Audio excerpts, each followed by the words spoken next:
नमस्कार दोस्तों, स्वागत है आप सबका अनस्टॉपेबल 20 में। अगर आप तैयारी कर रहे हैं राजस्थान पुलिस, पटवार, आरएएस, रीट या ऐसा कोई भी एग्ज़ाम जहाँ पे राजस्थान जीके का वेटेज है, तो ये वीडियोस आपकी तैयारी को बहुत बेहतर बनाएंगे और आपकी तैयारी में चार चांद लगा देंगे। अब तक हमने 29 पार्ट कंप्लीट कर लिए हैं। हर रोज़ 10 क्वेश्चन होते हैं। आज 30वां पार्ट के बारे में आज हम डिस्कस करेंगे, जहाँ पे 10 क्वेश्चन होंगे और उनके बारे में डिटेल में डिस्कस करेंगे। ऐसा नहीं है कि सिर्फ उत्तर आंसर बता दूंगा मैं क्वेश्चन का तो क्वेश्चन ख़त्म हो जाएगा, नहीं। उनके बारे में डिटेल से डिस्कस करेंगे ताकि सारी चीज़ें आपने पढ़ तो रखा ही है वो रिकॉल होती रहे। तो आप डेली इन वीडियोस को देखने की हैबिट बना लीजिए। सुबह 7 बजे आपके पास में वीडियो होता है, तो उसको बस उठते ही आप इस वीडियो को 10 से 12 मिनट का वीडियो होता है जो आप ज़रूर देखें हर रोज़। जब तक आपका सबसे पहला जो एग्ज़ाम होने वाला है वो राजस्थान पुलिस का होगा, तो तब तक आपके कम से कम 1000 क्वेश्चन हो जाएंगे और उन सब क्वेश्चन की सीरीज़ मैं साथ में लेके आऊँगा, ये 1000 क्वेश्चन जब आपका एग्ज़ाम पास में होगा। इसके अलावा जल्दी ही मैं हर टॉपिक के जो है क्वेश्चन जितने बन सकते हैं, जैसे कि मेवाड़ का इतिहास की मैं बात करूं तो जितने मेवाड़ के इतिहास से क्वेश्चन पूछे गए या पूछे जा सकते हैं, चाहे वो कितने भी क्वेश्चन बने, उनके भी वीडियोस मैं आपको जल्दी ही प्रोवाइड है वो करवाऊंगा। तो चलिए बिना कोई समय गंवाए सीधे क्वेश्चन पे आते हैं। और पहला क्वेश्चन है हमारा, राजस्थान का सबसे पूर्वी जिला है वो कौन सा है? भरतपुर, धौलपुर, अलवर या दौसा? ये है। तो राजस्थान का सबसे पूर्वी जिला है दोस्तों, वो है धौलपुर, यानी कि ऑप्शन बी मेरा यहाँ पे सही होगा। तो अब अगर राजस्थान की स्थिति और विस्तार के बारे में बात हो गई है तो मैं इसके बारे में कंप्लीट आपको बता देता हूँ।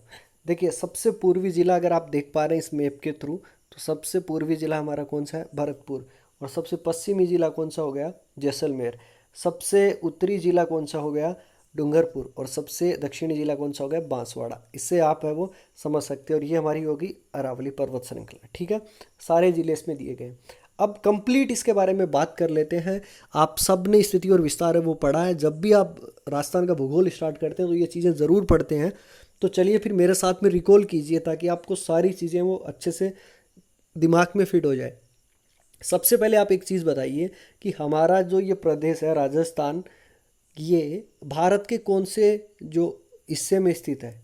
तो ये भारत के उत्तर पश्चिम में, ठीक है ना, नॉर्थ वेस्ट में है हमारा राजस्थान। क्षेत्रफल की दृष्टि से सबसे बड़ा राज्य है। 1 नवंबर 2000 को जब मध्य प्रदेश से छत्तीसगढ़ जब अलग हो गया था, तो हम क्षेत्रफल की दृष्टि से देश के सबसे बड़े राज्य हैं वो बन गए थे। क्षेत्रफल की अगर मैं बात करूं तो कितना है?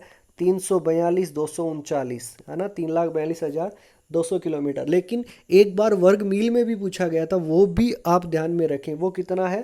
13, 21, 40 वर्ग मील। ठीक है ना, 13, 21, 40 वर्ग मील, ये भी आप ध्यान में रखेंगे।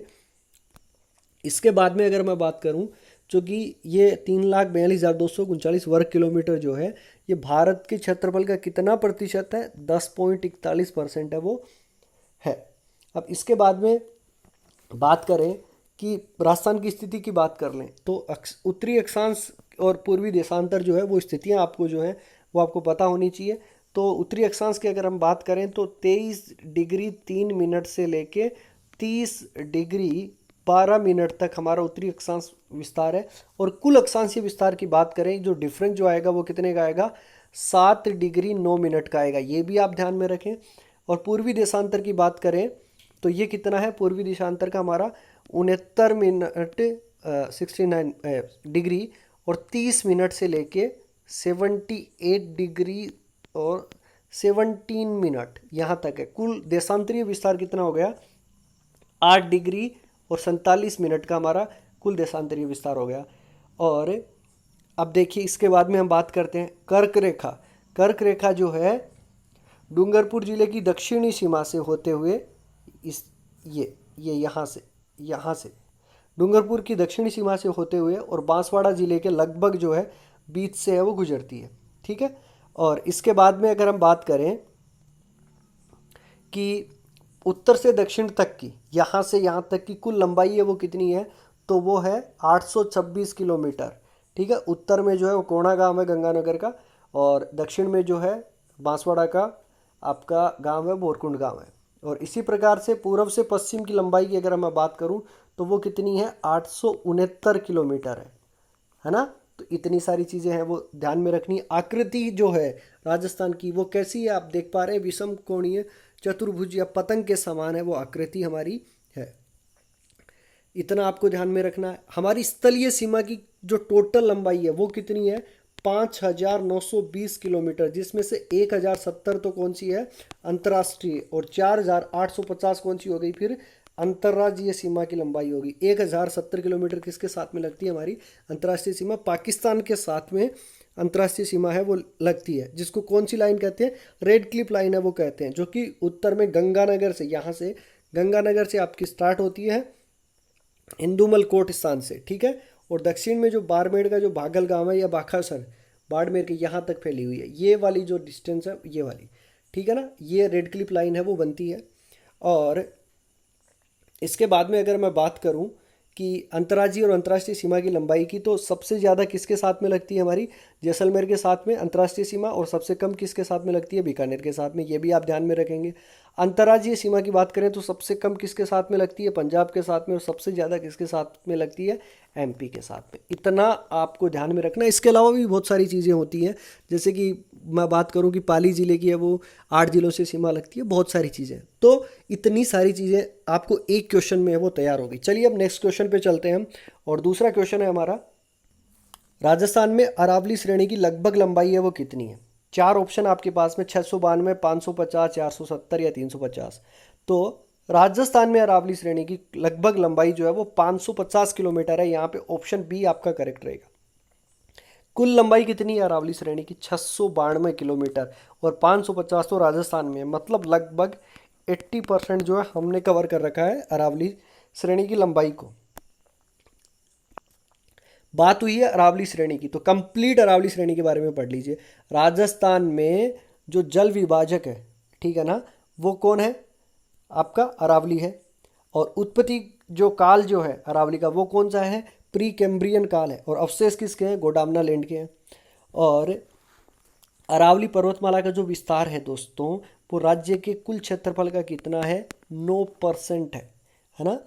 और 17 जिलों में इसका कुल विस्तार है। सर्वाधिक विस्तार की मैं बात करूं तो उदयपुर में है। और सबसे ऊंचाई वाला जिला जिसमें अरावली पर्वतमाला की सबसे ज़्यादा ऊंचाई है वो कौन सा, सिरोही है, आपको पता ही है।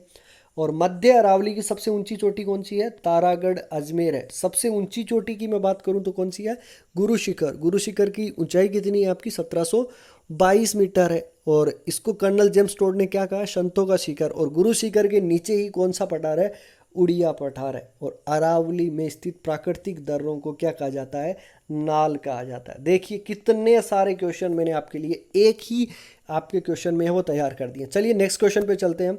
और थर्ड क्वेश्चन है, भरतपुर बर्ड पैराडाइज नामक पुस्तक के लेखक हैं वो कौन है। तो देखिएगा, Bharatpur bird paradise important question है। इस पुस्तक के लेखक हैं sir Martin Evans. Option C यहाँ पे है वो राइट है। नेक्स्ट क्वेश्चन, जैसलमेर में स्थित खारे पानी की झील है वो कौन सी है। तो जैसलमेर में स्थित खारे पानी की झील है वो कौन सी है, कावोद है, ठीक है। ऑप्शन डी यहाँ पे सही रहेगा। चलिए नेक्स्ट क्वेश्चन, जोधपुर का बादला उद्योग किस धातु पर आधारित है। देखिए हस्तकला के उद्योगों के बारे में बात हुई है, तो बादला उद्योग जो है वो जस्ते से रिलेटेड है। जस्ते से रिलेटेड इसलिए कि जस्ते से बना जो पानी ठंडा करने का बर्तन होता है उससे रिलेटेड है ये आपका बादला उद्योग, या ठंडा करने की पानी की बोतल समझ लीजिए, ठीक है। अब हस्तकला की बात हुई है ना, तो बहुत सारे क्वेश्चन यहाँ पे बनते हैं। फिर भी जो इंपॉर्टेंट क्वेश्चन है वो मैं आपसे पूछ लेता हूँ। गलीचों के लिए आपका कौन सा प्रसिद्ध है, कौन सा शहर प्रसिद्ध है, तो जयपुर है, ठीक है।